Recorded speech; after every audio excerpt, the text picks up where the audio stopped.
Alright, so 3 months later, and here it is. It's all finished up finally. It's going to predominantly be brass and then steel, a little bit of aluminum, and a lot of silver. I had to use 56% silver solder just because it flows really easy and it's really strong. So it came out really steampunkish, or at least I've been told a few times. That was not my intention, but hey, I don't mind. You see, I have a crystal chamber in there. I have a blade plug too. This is a NeoPixel, so it does light up. I didn't go all crazy with the lights on the blade plug, just a hint of it, and I'll show you here in a little bit. And so this is going to be the activation switch. This is the recharge port. Now the fun thing about this is you don't need a kill key, because this is actually going to be the power button. You just turn that on and it powers the board, and then you just turn it off, powers it off, and don't have to worry about losing kill keys or anything like that. This is going to be your auxiliary switch right here. So the most challenging part of this build was just when you buy brass or copper, I found that they kind of mix it with some other metals at times, and the issue with that is the melting points of certain parts will be increased or decreased, so you always got to be super careful when brazing.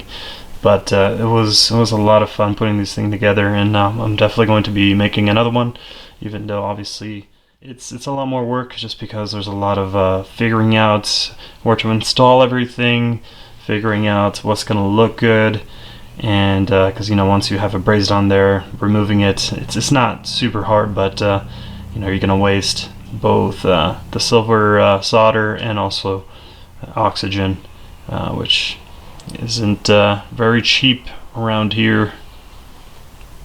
So I'm going to go ahead and boot the Saber and show off the little screen here. The time has come to honor our vows. So what's really fun about this particular hilt that I'm just showing you, the screen has a fun little animation there while the blade's on, and yeah, I can show you the blade plug too. You see there's a little bit of the color coming through. I have it set out of purple right now, but just a hint. I think that looks really nice that way. Alright, so something that's really fun about the Crystal Focus X when you install the screen is that you can play games. Invaders. So we got Invaders, Pong, On TFM Tetris. Yeah, I'll just show you Tetris real quick, but so it's motion control, so you have to swing the hilt around, and then that speeds up. The auxiliary switch speeds up the drop rates.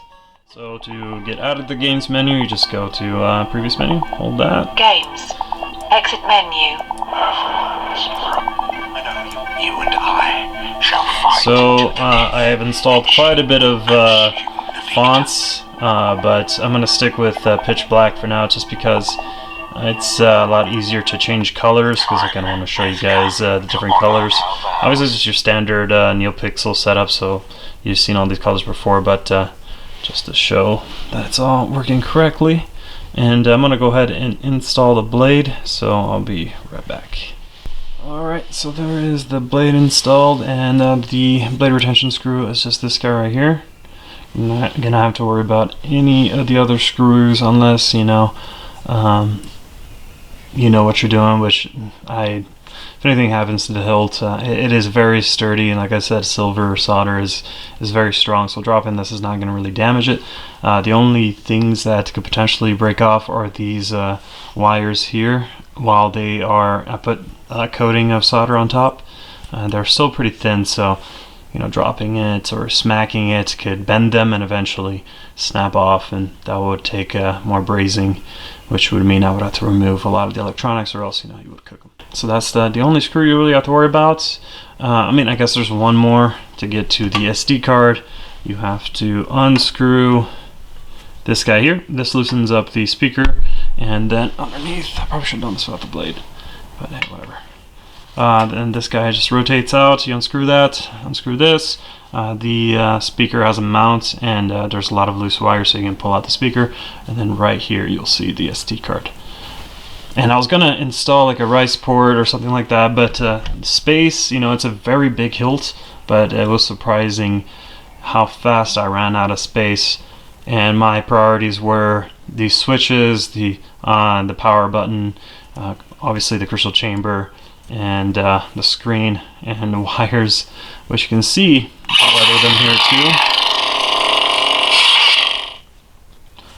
too. They all come out of this spot here, and they are all solid and painted, so I mean hitting these guys is not going to do anything to them. So for blade colors, like I said, it's just your standard NeoPixel setup. But you know how to change colors. You basically just press the activation and the auxiliary switch at the same time. And like I said, I like using pitch black because its color cycle sound is a lot quicker, so you can switch colors a lot faster than a lot of other fonts.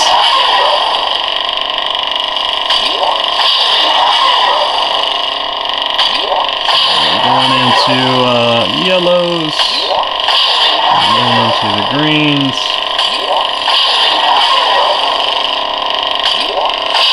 So I'm going to be sending the blade with the hilt, just because this is entirely custom, and I think that's good. You guys saw all those colors.